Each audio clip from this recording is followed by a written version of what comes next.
Hello everyone, welcome to Origin. And आज के इस लेसन में हम स्टार्ट करने वाले हैं हमारे क्लास 12th के इंग्लिश टेक्स्ट बुक का first lesson, the last lesson. भाई हम तो शुरू होते ही खत्म हो गया यार। ओके, जोक्स अपार्ट, आज का जो हमारा सेशन है वो प्रॉपर एग्जाम ओरिएंटेड है। आपने थंबनेल में देखा होगा टारगेट 95 प्लस, तो हम सिर्फ वही चीजें आज के इस सेशन में डिस्कस करेंगे जो एग्जाम में आएगी, ना उनसे कम ना उससे ज्यादा। इस सीरीज का जो पर्पस है वो मेन पर्पस ये है कि हर स्टूडेंट्स को मेन सब्जेक्ट्स पे ज्यादा फोकस करने होते हैं एंड जो लैंग्वेज के सब्जेक्ट होते हैं उनमें वो कम टाइम देता है। सो इस वीडियोस के थ्रू मैं आपको ये प्रोवाइड कराना चाहता हूं कि जब ये 30 मिनट्स या 35 मिनट्स के आसपास का ये वीडियो जब एंड हो तो इस वीडियो के एंड में आपको वो सारी चीजें मिल जाए, आपको कुछ एक्स्ट्रा करने की जरूरत ना हो। एंड ये इस वीडियो का मेन एम है। सो इस वीडियो में ये सारी चीजें करने के लिए क्या क्या हम आज देखने वाले हैं वो है स्केच। सबसे पहले हम इस स्टोरी में क्या क्या चीजें हमको पढ़नी है ये शॉर्ट रिव्यू में देखेंगे बिना किसी डिटेल के, 1 मिनट के आसपास। देन स्टोरी की समरी, मोस्ट इंपॉर्टेंट पॉइंट, इस पूरे जो वीडियो है हमारा आज का उसका जो मेन मोस्ट इंपॉर्टेंट जो सेशन होगा वो होगा स्टोरी समरी। अगर ये चीज आपने अच्छे से समझ लिया आपको कोई भी प्रॉब्लम नहीं आने वाला एग्जाम के नए क्वेश्चंस अटेम्प्ट करने में, या जो भी क्वेश्चंस आपके सामने आएंगे आप सभी को इजिली अटेम्प्ट कर पाएंगे। नेक्स्ट हमारा होगा क्वेश्चंस भी हम बहुत सारे करने वाले हैं, जिससे कि देखिए क्वेश्चंस का जो ग्रुप मैं आपके लिए लेके आया हूं वो ऐसे क्वेश्चंस है जिनके आंसर जब आपको पता चल जाएंगे या जिनके आंसर जब आप बना लेंगे तो जब भी नए क्वेश्चंस आएंगे उनके आंसर्स भी इन्हीं क्वेश्चंस के आंसर से ही मिलेंगे। कोई नए क्वेश्चंस बनेंगे ही नहीं, इसके बाद नए क्वेश्चंस बनेंगे बट आंसर सेम होंगे। इस टाइप से क्वेश्चंस मैंने सॉर्ट आउट किए हैं। सो क्वेश्चंस में क्या क्या होंगे, PYQs, long answers and short answers. ये हमारा आज के इस सेशन का छोटा सा ओवरव्यू है। सबसे इंपॉर्टेंट पॉइंट, इस सेशन में आपको एनसीईआरटी बुक अपने सामने नहीं रखना है। सारी चीजें आप बंद कर दीजिए। अब आपका फोकस सिर्फ इस वीडियो में होना चाहिए, क्योंकि अब हम स्टार्ट करने वाले हैं सबसे इंपॉर्टेंट चीज, स्टोरी की समरी। उससे पहले एक छोटा सा स्केच देख लेते हैं इस चैप्टर का कि इसके कैरेक्टर्स कौन कौन से हैं। इसमें हमारे 2 इंपॉर्टेंट कैरेक्टर्स है, okay, Franz and M Hamel. Franz जो है वो स्टूडेंट है एंड एम हैमल जो है वो उसका फ्रेंच लैंग्वेज का टीचर है। ये 2 मेन कैरेक्टर्स है, बाकी छोटे छोटे कैरेक्टर्स आपको इस स्टोरी के अंदर पता चलते जाएंगे। शॉर्ट समरी ये है कि 1870 to 71 में जब फ्रांस और प्रूशिया के बीच में वॉर हुआ था उस टाइम की स्टोरी है। तो प्रूशिया ने फ्रांस को हरा दिया था, एंड फ्रांस के जो 2 डिस्ट्रिक्ट थे एल्सेक एंड लॉरेन, उन 2 डिस्ट्रिक्ट से फ्रेंच लैंग्वेज को हटाने का रूल आया था। एंड जो प्रूशिया का जो आर्मी था उसका लीडर कौन था, नेपोलियन बोनापार्टे। ये एक्स्ट्रा नॉलेज है, ये एग्जाम के में आने वाली चीजें नहीं, बस आपको ये चीज एक बार समझ में आना चाहिए। तो इस स्टोरी में हम पढ़ने वाले हैं कि किस तरीके से जब कोई चीज लोगों से छिन जाती है तो क्या क्या उनके दिमाग में फीलिंग्स आती है, उनके मन में कैसी कैसी फीलिंग्स आती है उस चीज को लेके। ये सारी चीजें हम डिस्कस करेंगे हमारे 2 कैरेक्टर से रिलेट करके, फ्रांस एंड एम हैमल। सो ये छोटा सा स्केच था इस स्टोरी का। अब हम मोस्ट इंपॉर्टेंट पॉइंट, आपको सारा फोकस अब इस वीडियो में लगाना है एंड वो है स्टोरी की शॉर्ट समरी। सो हम आई गेस हम रेडी हैं उस समरी के लिए।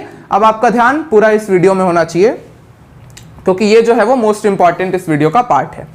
Okay, the last lesson by Alphonse Daudet. सुबह सुबह जब फ्रांस सो के उठा तो वो देखता है कि खिड़की के बाहर काफी अच्छा मौसम है, चिड़ियों की चहचहाहट की आवाज आ रही है, प्रूशिया के जो सैनिक थे वो मार्च पास्ट कर रहे हैं एंड हवा काफी अच्छी चल रही है। उसके मन में एक टाइम के लिए ऐसा आता है कि क्यों ना आज स्कूल बंक मार के घर से भाग जाया जाए थोड़ी देर के लिए और मौसम का मजा उठाया जाए। चिड़ियों के पीछे भागूं, खुली हवा में दौड़ूं, नदियों में तैरूं, ये सारी चीजें उसके मन में आने लगी। एंड उसको ये भी डर था कि एक दिन पहले उसके फ्रेंच लैंग्वेज के टीचर एम हैमल ने उससे पार्टिसिपल्स याद करने के लिए होमवर्क दिया था जो कि उसने कंप्लीट नहीं किया था। इस चीज का उसके अंदर डर था, इसलिए उसको और मन नहीं कर रहा था स्कूल जाने का।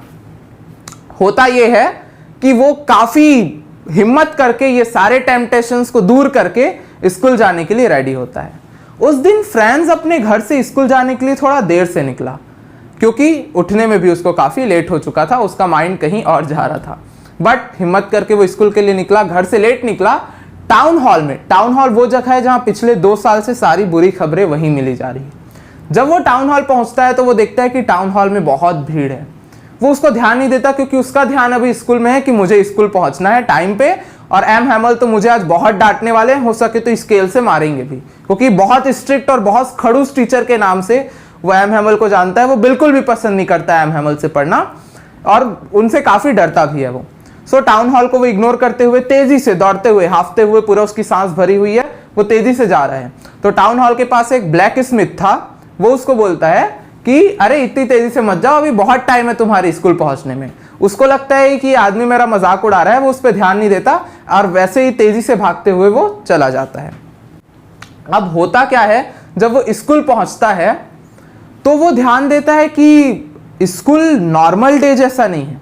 बाकी दिन किस तरीके से आपने भी अपने स्कूल में देखा होगा, जब क्लासेस स्टार्ट नहीं हुए रहती है तो किस तरीके से स्कूल के कॉरिडोर में बच्चे खेलते कूदते रहते हैं, शोरगुल रहता है, ग्राउंड में खेल रहे होते हैं, काफी भागते दौड़ते रहते हैं, बहुत भीड़ भाड़ होती है, काफी एक अच्छी सी हलचल होती है स्कूल में। बट उस दिन ऐसा कुछ नहीं था। उसे लगा शायद आज मैं लेट हूं या शायद आज क्लास जल्दी स्टार्ट हो गया, इसलिए ये सारी चीजें हो रही होगी। उसने इसको इग्नोर किया और वो अपने क्लासरूम तक पहुंचा। अब जब वो क्लासरूम में जाता है तो वो काफी डरा हुआ है, उसको शर्म भी आ रही है कि मैं लेट पहुंचा हूं। अब उसको भरी हुई क्लास में सबके सामने चल के अपने सीट तक जाना था, ये चीजें उसके दिमाग में चल रही है। जैसे ही वो डोर ओपन करके अंदर जाता है, वो देखता है कि आज सभी बच्चे, अलग सी शांति है क्लास में, सभी बच्चे काफी शांति से बैठे हैं, कोई किसी से एक दूसरे से बात नहीं कर रहा, एक चेहरे में अलग सी इमोशन है, एक अलग टाइप का। एंड सबसे अलग और सबसे यूनिक बात उसको वो लगी कि जो लास्ट बेंच पूरे साल खाली रहते हैं, आज उनमें गांव के जो बुजुर्ग हैं वो आके बैठे हैं। ये उसको काफी अलग लगा कि ऐसा क्यों, ऐसा क्या है आज। और ये सब चीज देखते हुए जब वो अपने सीट पे पहुंचा और शांत हो ही रहा था कि उसने अपने फ्रेंच टीचर एम हैमल को देखा। एम हैमल काफी सिंपल ड्रेस के साथ वो बाकी दिन स्कूल आते थे, बट आज ऐसा नहीं था। आज वो अपना स्पेशल सूटिंग पहन के आए थे, अपना स्पेशल अटायर पहन के आए थे, जो जनरली वो उन दिनों में पहनते थे जब या तो प्राइज डिस्ट्रीब्यूशन सेरेमनी हो या फिर कोई स्पेशल ओकेजन हो। उन्होंने नया कोट डाला था, उन्होंने शूज पहने थे, काफी अच्छे से ड्रेसिंग उन्होंने की थी। फ्रेंच सोचने लगा कि आज तो ना ही कोई स्पेशल ओकेजन है, ना ही आज प्राइज डिस्ट्रीब्यूशन सेरेमनी है, फिर आखिर क्यों एम हैमल ने ऐसे नए कपड़े पहने हैं। ये सारी चीजें फ्रेंड्स के माइंड में चल रही थी। उसी बीच एम हैमल अपने चेयर से खड़े हुए, क्लास का टाइम हो चुका था, क्लास उन्होंने स्टार्ट की और उन्होंने अनाउंस किया कि बर्लिन से हेडक्वार्टर से ऑर्डर आया है कि एल्सेक एंड लॉरेन के डिस्ट्रिक्ट्स में फ्रेंच लैंग्वेज नहीं बोला जाएगा, फ्रेंच लैंग्वेज को हटाया जाएगा एंड न्यू जर्मन लैंग्वेज वहां इंपोज किया जाएगा। जैसे ये ऑर्डर सुना, फ्रेंच शॉक्ड हो गया। अब वो अपने लिए काफी गिल्ट फील करने लगा कि क्यों मैं ऐसे यूजलेस चीजों में अपना टाइम वेस्ट करता था, जैसे चिड़ियों के अंडों के पीछे अंडे चुराना, नदियों में तैरना, ऐसी चीजों में, यूजलेस चीजों में टाइम वेस्ट करके मैंने फ्रेंच सीखने का मौका गवा दिया। उसको एम हैमल के लिए भी काफी बुरा लग रहा था कि 40 साल से उन्होंने इस स्कूल को सर्विस दिया है, तो उनके लिए कितना हार्ट ब्रेकिंग होगा। अब फ्रेंड्स को डर लगने लगा कि वो आज के बाद कभी एम हैमल को नहीं देखेगा। उसको डर लगने लगा कि आज के बाद वो कभी फ्रेंच लैंग्वेज नहीं सीखेगा। अब वो जो स्ट्रिक्टनेस थी एम हैमल की, वो जो खड़ूसपन लगता था उसको एम हैमल में, वो सारी चीजें भूल के अब उसको एम हैमल में बहुत प्यार आ रहा था। उनके लिए एक अलग सी इमोशन उसके अंदर आ गई थी। और सबसे मेन चीज जो उसके मन में आ रहा था वो ये था कि अब मैं फ्रेंच कभी नहीं सीखने वाला। और जो उसके बुक्स, जो एक टाइम पे उसको बर्डन लगते थे, वो आज उसको अपने सबसे अच्छे दोस्त लगने लगे थे। ये सारी चीजें फ्रेंच के मन में चल रही थी। उसी बीच एम हैमल ने अपना क्लास स्टार्ट किया और एम हैमल याद दिलाते हैं कि पिछले क्लास में मैंने आपको होमवर्क दिया था पार्टिसिपल्स याद करने का। फ्रेंच के माइंड में फिर से क्लिक किया, अरे मैंने तो किया ही नहीं है। अब एम हैमल बोलते हैं आपको मैं एक एक करके पूछूंगा। वो सबसे पहले फ्रेंच को खड़े कराते हैं।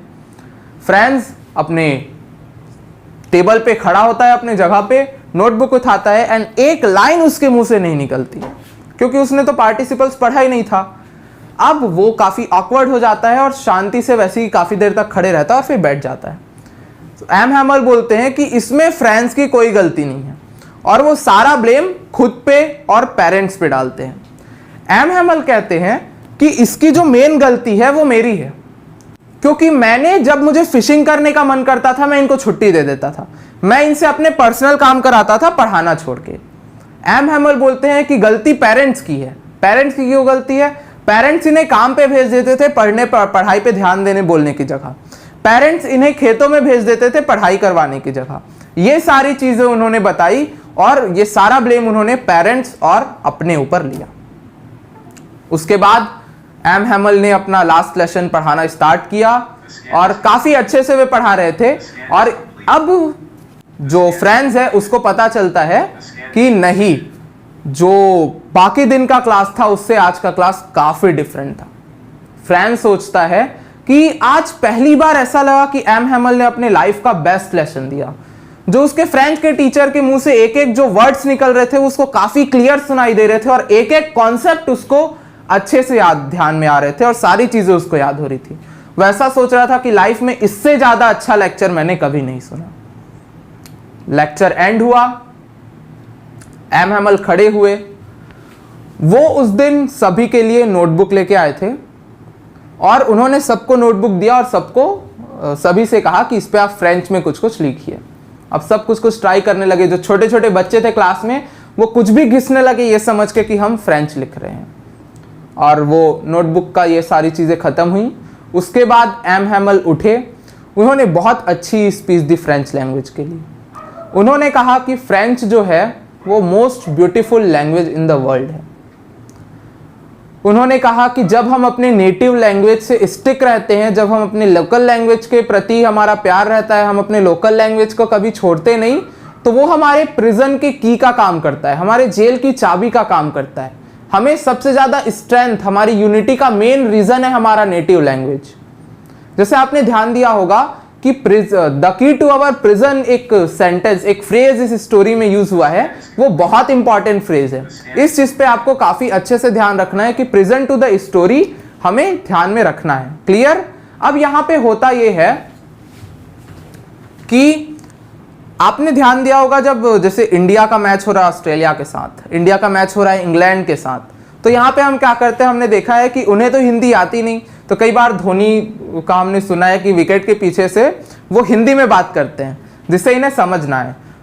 इसी एग्जाम्पल को अगर हम लेके चले तो एम हैमल का कहना है कि जब कोई हम पे इंस्लेव करता है, जब कोई हमको गुलाम बनाता है, तब जो हमारा वो है क्या कहते हैं उसे, हमारा जो नेटिव लैंग्वेज है वही हमारे लिए उस गुलामी से लड़ने का ताकत बनता है। क्योंकि हमारे आपस के जो लोग हैं, हमारे आसपास के जितने हमारे नेबर्स हैं, उनसे हम कम्युनिकेट करते हैं लैंग्वेज के थ्रू, एंड वो लोकल लैंग्वेज जो होता है वही हमारे बीच एक सेंस ऑफ यूनिटी डेवलप करता है। ओके, सो ये चीज उन्होंने इंपॉर्टेंस अपने फ्रेंच लैंग्वेज की बताई कि इससे हमें स्ट्रेंथ मिलता है। उसके बाद जब ये सारी चीजें वे कह रहे थे तो क्लास के जितने लोग थे सब काफी इमोशनल हो चुके थे, सबकी आंखें नम थी, but mister Hamel, M Hamel की आंखें नम नहीं थी, वे स्पीच अच्छे से दे रहे थे। एंड देन 12 बजे का क्लॉक लगा, उनका लास्ट सेशन एंड हो गया था। वो कुछ बोलना चाह रहे थे बट शायद उनके गले में कुछ फंस गया, वो बोल भी नहीं पाए। वो जो बोलना चाहते थे वो उनके गले में आके अटक गया, उनका गला भर गया। उन्होंने बोला तो कुछ नहीं, वे चौक उठाए, पलटे और बोर्ड पे उन्होंने लिख दिया वाइव ला फ्रांस। इंग्लिश में इसका मतलब है लॉन्ग लिव फ्रांस। एंड यहां पे जो हमारी स्टोरी है वो हो जाती है एंड। सो इस स्टोरी से हमको क्या सीख मिलती है, इस चीज पे हम ध्यान देते हैं। इस स्टोरी से जो हमको मेजर सीख मिलती है वो है कि हमें हमारी लोकल लैंग्वेज पे काफी ज्यादा फोकस करना है।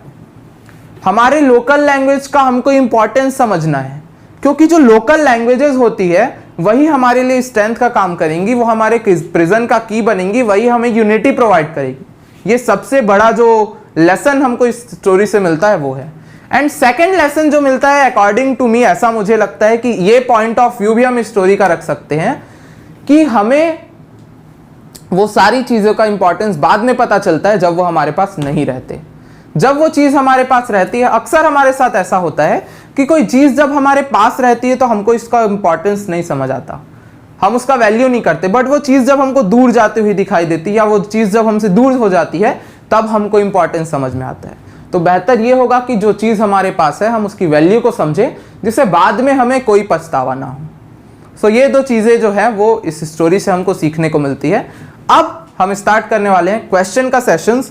एंड मैं आपको बता देना चाहता हूं कि क्वेश्चंस मैंने ऐसे प्रिपेयर किए हैं कि आपको इसके बाद कुछ एक्स्ट्रा करने की जरूरत नहीं पड़ेगी, सारे आंसर्स आपके यहीं से क्रिएट हो जाएंगे। तो ये क्वेश्चंस आपको ध्यान से करने हैं। आपको मैं 2 यहाँ पे होमवर्क दूंगा जिसके आपको आंसर्स कमेंट में बताने हैं, एंड जो बेस्ट आंसर होगा वो कमेंट पिन किया जाएगा। ओके, सो स्टार्ट करते हैं हम हमारा क्वेश्चन प्रैक्टिस का सेशन। फर्स्ट क्वेश्चन अगर हम पढ़े तो यहाँ पे फर्स्ट क्वेश्चन हमारा कहता है what changes did the order, आप नंबरिंग पे ध्यान मत दीजिए, शायद यहाँ पे कुछ मिस्टेक हो गया है। ओके, कंटिन्यू करते हैं। What changes did the order from Berlin cause on the day of the last lesson. अब ये क्या कहना चाहता है ये क्वेश्चन कि जब बर्लिन से ऑर्डर आया लास्ट लेसन वाले दिन पे, उस दिन क्या क्या चेंजेस आई थी। तो क्या क्या चेंजेस आई थी? स्कूल पूरा खाली था, एम हैमल नए कपड़े पहन के आए थे, स्कूल के लास्ट बेंचेस जो खाली रहते थे आज वो भरे हुए हैं, एंड सब काफ़ी इमोशनल थे। इस टाइप की चीज़ें आज हम इस टाइप के चेंजेस जो थे वो आए थे। ये 3-4 चेंजेस हैं। शॉर्ट आंसर क्वेश्चन है, परफेक्ट आंसर इसका बन जाएगा। क्लियर? आपको करना ये है कि आंसर्स याद नहीं करने हैं। इसके सॉल्यूशन मैं आपको दूंगा, जितने क्वेश्चंस यहाँ हैं इनके सॉल्यूशन आपको पीडीएफ नोट्स में मिल जाएंगे। यहाँ पे मैं नहीं लिख के लाया क्योंकि उसमें टाइम वेस्ट होता। हमको आंसर से डील कैसे करना है ये जानना है। और आप भी ट्राई करिए कि आंसर याद ना रखें। अगर आप आंसर याद रखेंगे तो कितने क्वेश्चंस का आंसर याद रखेंगे? एक नया क्वेश्चन यहां से खड़े होकर सामने आ जाएगा। बट अगर ये सारे आंसर से आपको डील कैसे करना है स्टोरी पढ़ के, ये अगर आपको समझ आ गया तो फिर कितने भी नए क्वेश्चंस आए आप सबका आंसर लिख देंगे। ओके, सो यहाँ पे एंड मैं आपको इंपॉर्टेंट लाइंस भी बताते चलूंगा कि कौन कौन से छोटे छोटे लाइंस आपको याद रखने जिससे लगे कि हाँ इस बच्चे को आंसर पता है। सो ये हमारा पहला क्वेश्चन कंप्लीट होता है। अब नेक्स्ट क्वेश्चन हमारा है the people in this story suddenly realise how precious their language is to them. What shows you this? Why does this happen? यही मैं आपको बता रहा था अभी थोड़ी देर पहले, जो मैंने इस लेसन से हमको सीख मिलती है उसकी बात की, कि क्वेश्चन हमसे पूछ रहा है कि इस स्टोरी में हमको दिखाया गया कि इस स्टोरी में जो लोग हैं उनको अचानक रियलाइजेशन आता है कि हमारा लैंग्वेज काफी प्यारा है, हमारा लैंग्वेज बहुत इंपॉर्टेंट है। तो ये क्या दर्शाता है और ऐसा क्यों होता है? ऐसा क्यों होने का रीजन है कि उनका फ्रेंच लैंग्वेज उनसे छिन रहा था, उनको लग रहा था कि अब हम फ्रेंच लैंग्वेज कभी नहीं पढ़ने वाले हैं, इसलिए उनके मन में अपने लैंग्वेज के प्रति इंपॉर्टेंस आया। अब इसमें लिखा है ये क्या दर्शाता है, ये क्या दिखाता है? सो ये हमको दिखाता है कि जब हमारे पास कोई चीज होती है तब हम उसकी वैल्यू नहीं करते, एंड वो चीज जब हमसे दूर जाती रहती है या हमसे दूर चली जाती है तब हमको उसका वैल्यू समझ आता है। परफेक्ट आंसर आपका यहाँ पे क्रिएट हो गया। शॉर्ट आंसर क्वेश्चन से 40 to 50 वर्ड्स में आपका ये आंसर अच्छे से बन गया। Franz thinks will they make them sing in German even. अच्छा, यहाँ पे मैं आपको 2 चीज बता देता हूं। मैंने आपको शॉर्ट समरी में जो बताया है उसमें देखिए लाइन टू लाइन रीडिंग हमने नहीं की है एनसीईआरटी की। ये चीज मैं आपको बोल देता हूं कि जैसे ही सेशन एंड होगा आपको बस एक बार, सिर्फ एक बार आपको स्टोरी अपना पढ़ लेना है, जिससे क्या है जो इंपॉर्टेंट लाइंस है 1-2 वो मैं अभी आपको बता देता हूं। जैसे आपको एक लिंग्विस्टिक शॉविनिज्म वर्ड मिलेगा उसमें, एंड आपको मिलेगा कि फ्रेंच जो है वो एक बार खुद से बात करते हुए क्लास में ये सोचता है कि क्या ये पिजन से भी जर्मन में बात कराएंगे, मीन्स कबूतरों से भी ये जर्मन लैंग्वेज में बात कराएंगे क्या? इसका एक्सप्लेनेशन मैं अभी बताऊंगा, बट आपको ये लाइंस जो है ना 1-2 इंपॉर्टेंट लाइंस है वो आपको याद कर लेनी है। जब एग्जाम टाइम आएगा ना एंड में दिसंबर जनवरी टाइम पे, तब हम एक्स्ट्रा सेशंस इस चीज के लेंगे कि मैं आपको शॉर्ट नोट्स भी प्रोवाइड करा दूंगा हर चैप्टर्स के कुछ ऐसे लाइंस जो आपको याद रखने हैं, जिसको अगर आप आंसर में लिख देंगे तो आंसर चेक करने वाले को ऐसा लगेगा कि हाँ इस बच्चे को आंसर पता है, एंड आपको पूरे मार्क्स उसमें मिल जाएंगे। ऐसी चीजें हम एग्जाम टाइम में करेंगे। अभी तो हमको फुल चैप्टर डील करना है बिना ज्यादा टाइम वेस्ट किए। बस मोटिव ये है कि आपको चैप्टर समझ में आ जा रहे, बाकी चीज तो हम एग्जाम टाइम पे अच्छे से कर लेंगे। और अब हम चलते हैं अपने इस क्वेश्चन पे कि यहाँ पे जो फ्रेंच है वो सोचता है कि क्या ये पिजन से भी जर्मन में बात कराएंगे। अब इसके कई सारे मतलब निकलते हैं, एंड कई सारे मतलब में से एक मतलब अगर यहाँ पे हम निकालें तो उसका मतलब ये है कि किसी भी व्यक्ति को ऐसे जबरदस्ती कोई लैंग्वेज इंपोज करना गलत है। जैसे पिजन से हम किसी दूसरे लैंग्वेज में बात नहीं करा सकते। इस तरीके की जबरदस्ती नहीं करनी चाहिए, ये एक सीख हमको इससे मिलती है। एंड ये क्वेश्चन जो है वो स्टोरी के अंदर से नहीं, इसको आप अपने कॉमन सेंस इसका आंसर दे सकते हैं। या आप चलिए, ये आपके लिए एक होमवर्क है कि आप क्या क्या इस आंसर से सोच सकते हैं, इसको आप कमेंट में बताइए। मैं सारे कमेंट ध्यान से पढ़ूंगा एंड बेस्ट आंसर जो मुझे लगेंगे वो कमेंट पे पिन किए जाएंगे। ओके, नेक्स्ट क्वेश्चन पे हम चलते हैं। सेम क्वेश्चन, अगला क्वेश्चन है लिंग्विस्टिक चॉविनिज्म। तो यहां पे बस हमको शॉर्ट नोट लिखना है लिंग्विस्टिक चॉविनिज्म पे। तो क्या लिख सकते हैं लिंग्विस्टिक चॉविनिज्म का हम मीनिंग यहां पे दे सकते हैं 40 to 50 वर्ड्स में विद एग्जांपल कि किस तरीके से जो प्रूशिया ने जब फ्रांस को हराया था तो अपना लैंग्वेज उन पे कैसे इंपोज किया था।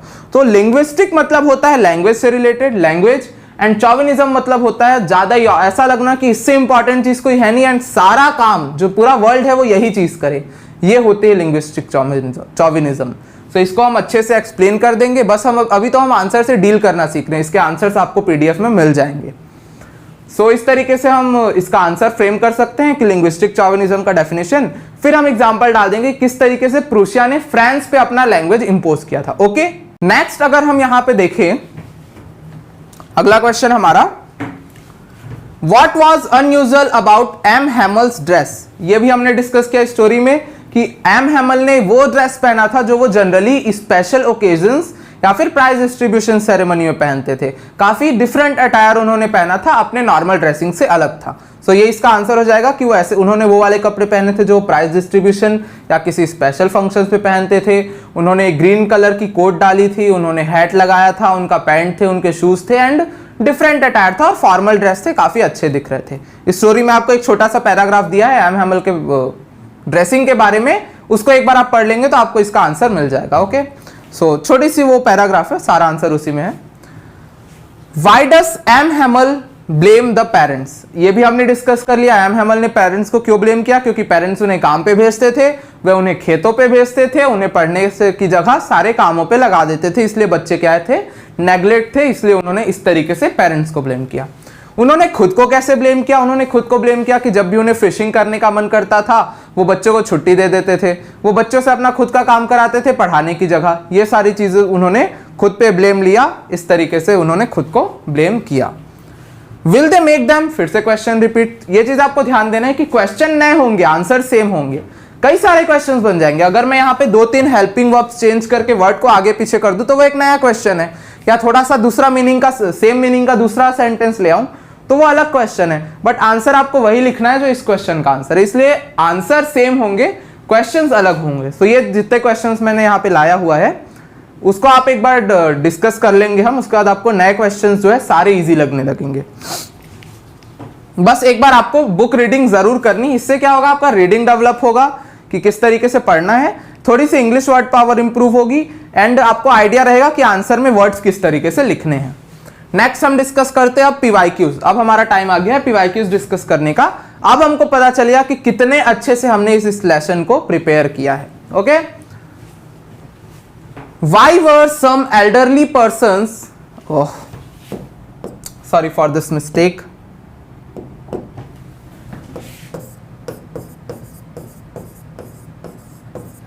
okay, why were some elderly persons occupying the back benches for that day? That day means last lesson वाले दिन। अभी मैंने बताया कि फ्रेंड्स को काफी अजीब लगा कि किस तरीके से क्लास के लास्ट बेंच जो हमेशा खाली रहते थे आज भरे हुए हैं। उसका रीजन क्या था कि फ्रेंच लैंग्वेज का जो प्यार था, फ्रेंच लैंग्वेज के प्रति जो प्यार है, जो रेस्पेक्ट है, वो शो करने आए थे विलेज के बड़े बुजुर्ग। और एम हैमल ने जो 40 इयर्स का एक्सपीरियंस, 40 इयर्स का सर्विस दिया है स्कूल को, फ्रेंच लैंग्वेज को, उसको प्रेस करने, उसकी वैल्यू बढ़ाने, उसका इंपॉर्टेंस दिखाने, उसे लास्ट सैल्यूट देने ये जो बुजुर्ग हैं वो स्कूल में आए थे। इस तरीके से इस आंसर से डील करेंगे। शॉर्ट आंसर क्वेश्चन है, परफेक्ट आंसर हमारा बन जाएगा। ओके, नेक्स्ट है what changes came over little Franz after he heard M Hamel's announcement. ये हमने अभी थोड़ी देर पहले डिस्कस किया, एक बार और हम देख लेते हैं कि फ्रेंड्स में क्या चेंज है। फ्रेंड्स में क्या क्या चेंजेस आए थे, उसको काफी गिल्ट होने लगा, ठीक है, और उसको गिल्ट होने लगा। एंड सेकंड हम इसमें लिख सकते हैं कि उसको जो एम हैमल का स्ट्रिक्टनेस है, जो एम हैमल उसको खड़ूस लगते थे, आज उन पे काफी उसको प्यार आ रहा था, वो जो भी पढ़ा रहे थे उसको अच्छे से समझ आ रहा था।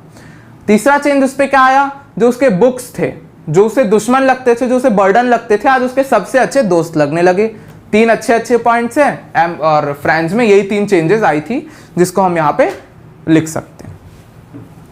How were the parents and M Hamel responsible for the children's neglect of the French language. अब यहाँ पे देखिए, जैसा मैंने आपको बताया, क्वेश्चन अलग होता है, आंसर सेम होता है। अब अगर हम यहाँ पे देखें, हमने 2 क्वेश्चंस अभी डील किया है। कौन कौन से 2 questions? Why does M Hamel blame the parents, why did M Hamel blame himself. जब इन दोनों आंसर्स को हम जोड़ेंगे तो इस क्वेश्चन का आंसर हमारे सामने आ जाएगा। क्लियर? सो उन दोनों आंसर्स को जोड़ के इस क्वेश्चन का आंसर हम बना देंगे। Okay, how did M Hamel praise the French language. Clear?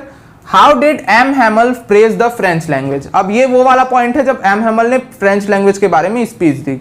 तो इसके बारे में हमने क्या क्या देखा कि उन्होंने फ्रेंच लैंग्वेज को सबसे खूबसूरत लैंग्वेज कहा, उन्होंने फ्रेंच लैंग्वेज की इंपॉर्टेंस बताई कि हमारे प्रिजन के की का काम करेगा। ये पॉइंट जो सेंटेंस है, इस चीज को तो आप लगभग याद कर लीजिए।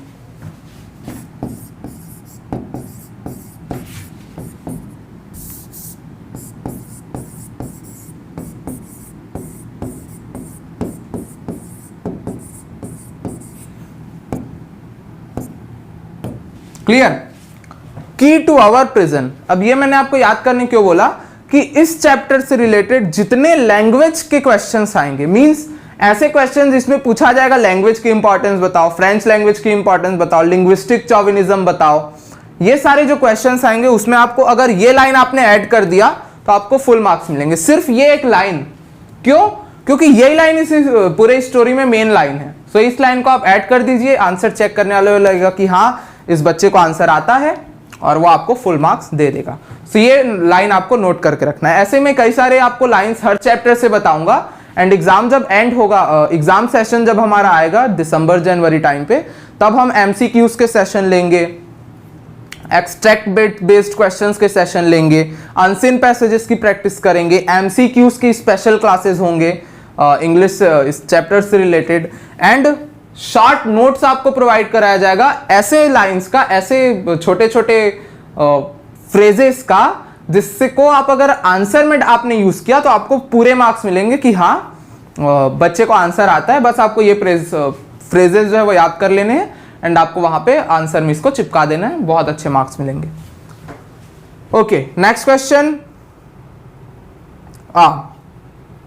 प्रेज द फ्रेंच लैंग्वेज पे हम डिस्कस कर रहे थे, तो उन्होंने सबसे खूबसूरत लैंग्वेज बताया, की टू आवर प्रिजन उसको कहा, एंड हम कह सकते हैं कि हमारा जो स्ट्रेंथ और यूनिटी है वो हमें हमारे नेटिव लैंग्वेज से मिलता है। तो यहाँ पे नेटिव लैंग्वेज की जगह फ्रेंच लैंग्वेज हम यूज कर देंगे। इसका आंसर उसी तरीके से। Next question, how is the mother tongue important to a person, what does M Hamel the teacher say about it. फिर से सेम क्वेश्चन रिपीट हो गया। अब इसमें क्या बताऊं मैं, जो मैंने पिछले क्वेश्चन में बताया है कि किस तरीके से उन्होंने फ्रेंच लैंग्वेज को प्रेस किया, यहाँ पे उन्होंने बोला है मदर लैंग्वेज, तो इनका मदर लैंग्वेज तो फ्रेंच लैंग्वेज है। दोनों क्वेश्चन के आंसर सेम। बस यही मैं बोल रहा हूं कि क्वेश्चंस कई सारे बनेंगे, आंसर एक ही होगा। Next question, French was able to understand everything that they why. अब ये क्वेश्चन का तो मैंने आपको इतना सारा आंसर दे दिया इतने देर में। जो 13 क्वेश्चंस हमने डिस्कस किए उसमें आई गेस 3 या 4 बार फ्रेंच से रिलेटेड क्वेश्चन आ गए। उसमें हमने यही चीज डिस्कस किया कि फ्रेंच के में क्या क्या चेंजेस आए थे। सो ये आपके लिए HW।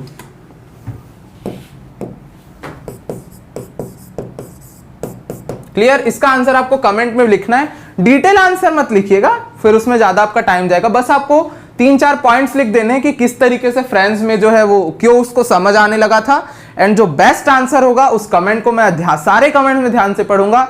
बेस्ट आंसर क्या होगा कमेंट बॉक्स में पिन होगा। Next question, how did M Hamel say farewell to his students and the people of the town. अब ये कैसे उन्होंने किया, ये भी हमने डिस्कस किया। सबसे पहले तो वो काफी अच्छा कपड़ा पहन के आए थे, डिफरेंट अटायर था उनका। सेकेंड थिंग, वो सभी के लिए नोटबुक लेके आए थे and notebook French national flag के साथ था। नेक्स्ट उन्होंने किया कि अपना जो लास्ट लेसन था वो भी काफी अच्छे से पढ़ाया। अगला चीज जो उन्होंने किया वो था फ्रेंच लैंग्वेज में के बारे में बहुत अच्छी अच्छी बातें उन्होंने अपनी लास्ट स्पीच में कही। एंड जब वो पलटे तो उन्होंने बोर्ड पे वाइव लैव फ्रेंड्स लिख के क्लास को एंड किया। Okay, long live friends. ये तीन चार पॉइंट्स है, ये इस क्वेश्चन के आंसर्स हैं। Next question, how did the order from Berlin change the situation in the school. अब ये देखिए, हमने पहले क्वेश्चन पढ़ा कि फ्रेंड्स में क्या क्या चेंजेस आए। अब ये सेम क्वेश्चन नहीं हुआ, ये क्वेश्चन बदल गया। यहां आप नहीं लिख सकते कि फ्रेंड्स गिल्ट फील करने लगा या फ्रेंड्स ये होने लगा। ये पूछा गया स्कूल में क्या चेंजेस आए। तो स्कूल में क्या चेंजेस आए ये भी हमने डिस्कस किया था। क्या क्या चेंजेस आए। स्कूल में शोरगुल रहता था, वो उस दिन काफी सन्नाटा था, कोई बच्चा कॉरिडोर में दौड़ नहीं रहा था, कोई आपस में बात नहीं कर रहा था, अलग सी शांति थी क्लास में। जो बैक बेंचेस खाली रहते थे, आज उसमें विलेज के बड़े बुजुर्ग आके बैठे हुए हैं, ये एक चेंज था। और एम हैमल अलग कपड़े पहन के आए थे। ये 4 पॉइंट्स हो गए। परफेक्ट आंसर इस क्वेश्चन का बन गया। Everybody during the last lesson is filled with regret comment. अब इसमें बोला गया है कि जो लास्ट लेसन के दिन था, हर किसी के अंदर एक रिग्रेट था। रिग्रेट मतलब गिल्ट, खुद पे उनको गुस्सा आ रहा था कि आखिर क्यों हमने इस तरीके की चीजों में अपना टाइम वेस्ट किया जो कि यूजलेस थी, उनका कोई आउटपुट नहीं था। और वो टाइम हमने फ्रेंच लैंग्वेज को सीखने में क्यों नहीं लगाया। और यही चीज उनको रिग्रेट हो रहा था कि आज जब फ्रेंच लैंग्वेज हमसे दूर जा रहा है, तो ये सारी बातें उनको याद आ रही थी कि हमने क्यों टाइम वेस्ट किया फालतू की चीजों में और फ्रेंच लैंग्वेज हम नहीं सीख पाए। इसलिए सभी के चेहरों पे रिग्रेट था। छोटा सा आंसर है, शॉर्ट आंसर क्वेश्चंस का ये क्वेश्चन है। Our native language is part of our culture. हमारा जो नेटिव लैंग्वेज है वो हमारे कल्चर का पार्ट है। And we are proud of it, and हमें उस पर गर्व है। ये इस क्वेश्चन का स्टेटमेंट है। अब क्वेश्चन क्या पूछता है ये देखते हैं। How does the presence of village elders in the classroom and M Hamel's last lesson show their love for French. Okay, so इसमें पूछा गया है कि विलेज एल्डर्स का प्रेजेंस और एम हैमल का लास्ट लेसन किस तरीके से हमको बताता है कि उन्हें फ्रेंच लैंग्वेज से प्यार था। सो अभी तक हमने जितने क्वेश्चंस डिस्कस किए हैं, ये सारे क्वेश्चंस मिलकर इस क्वेश्चन के आंसर बनेंगे। सो ये भी आपका क्या है, HW। सो इस पेज से हमारे पास 2 होमवर्क क्वेश्चंस हैं एंड इसके आपको आंसर कमेंट में आपको करने हैं point wise, first and second करके, कि ये पॉइंट्स में हम आंसर लिखेंगे। एक चीज आप ध्यान दीजिए कि जब आप इंग्लिश का आंसर लिखेंगे तो पॉइंट वाइज आंसर आपको आंसर शीट में नहीं लिखना है, आपको पैराग्राफ वाले आंसर्स लिखने हैं। कमेंट में तो आप पॉइंट्स लिख दीजिएगा, बस चेक करना है कि आपको इस लेसन अच्छे से समझ आया है या नहीं। बेस्ट आंसर पिन किया जाएगा। सो इस क्वेश्चन का आंसर आपको देना है। ये दोनों क्वेश्चंस काफी इजी क्योंकि हमने पीछे इसका डिस्कस किया है। अब चलते हैं नेक्स्ट क्वेश्चन में। Okay, bonus question. Bonus question किस लिए, क्योंकि ये क्वेश्चन ऐसा है कि जितने आंसर्स हमने इतने देर में पढ़े हैं सब मिला के इसका आंसर बनेगा।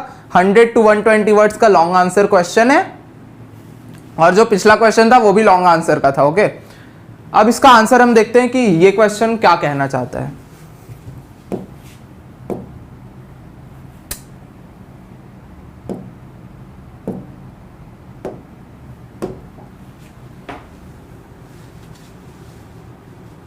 Okay, so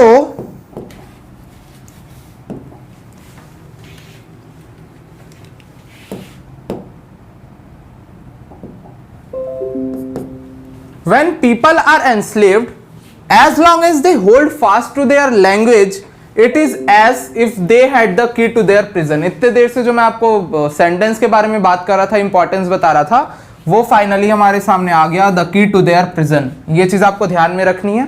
तो ये सेंटेंस क्या कहता है, जब भी लोगों को गुलाम किया जाता है तो जब तक वो अपने लैंग्वेज पे स्टिक रहते हैं, उनका लैंग्वेज उनके साथ रहता है, तो वो लैंग्वेज उनके प्रिजन के की का काम करता है। उनके उस गुलामी से निकलने के लिए जो चाबी है उसका काम करता है उनका लैंग्वेज।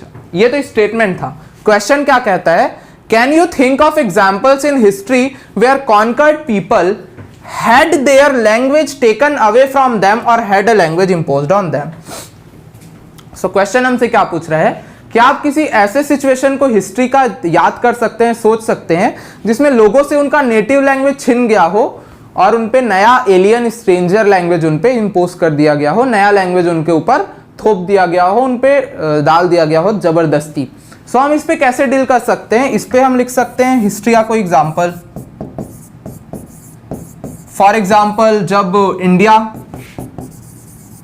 इंडिया जब ब्रिटिशर्स का गुलाम था तो भी सेम चीजें हमारी साथ हुई थी, आपको ध्यान होगा। तो आप वो एग्जाम्पल दे सकते हो। सेकंड एग्जाम्पल आप दे सकते हो इसी स्टोरी का एग्जाम्पल का, कि किस तरीके से जो प्रूशिया था, प्रूशिया ने जब फ्रांस को हराया था तो जो फ्रेंच में जो फ्रेंच लैंग्वेज को हटा के जो जर्मन लैंग्वेज किया गया था वो चीज हम यहाँ पे लिख सकते हैं। ये सेकंड एग्जाम्पल हो गया। अब इसके बाद हमको क्या करना है, इस स्टेटमेंट को लेके स्टार्ट कैसे करना है, इस स्टेटमेंट के बेस पे हमको इसका इंपॉर्टेंस लिखना है। किसका इंपॉर्टेंस लिखना है, लैंग्वेज का, हमारे लोकल लैंग्वेज का। एंड वो इंपॉर्टेंस हमको कहां से मिलेगा, वो इंपॉर्टेंस मिलेगा एम हैमल ने जो स्पीच दिया था। अब एम हैमल ने अपनी स्पीच में क्या क्या चीजें दी थी,